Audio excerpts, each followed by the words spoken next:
তুই না কি হলো মধু?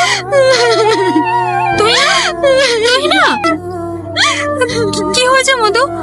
ঘুরে আসলি কেন? রিয়াজ আজ বাড়ি আসছে না নাকি? মা, আগে তো মামি আমাকে খুব ভালোবাসতো, তাই না?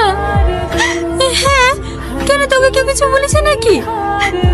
আমরা নাকি ছোট লোক, মামি আর মামি বলছে আমাকে গাড়ি থেকে নিয়ে গেলে নাকি ওদের মান সম্মানের ক্ষতি হবে, তার লেগে আমাকে নিয়ে গেল না। তোকে এত বড় কথা বলেছে? দাঁড়া, আমি যাচ্ছি। না, তুমি যাবে না। কেন যাবো না? ওরা যখন খেতে পাচ্ছিল না তোর বাপ টাকা দিয়ে বিদেশ পাঠিয়েছে, আর এখন তোর টাকা হয়েছে বলে আমার মেয়েকে অপমান করবে? চুলের মুঠে ধরে ঘুরাবো। না মা, তুমি আমার মাথায় হাত দিয়ে বললো আলি কোনো ঝামেলা করবে না। আমি ওদের টাকা পয়সা কিচ্ছু চাইনি।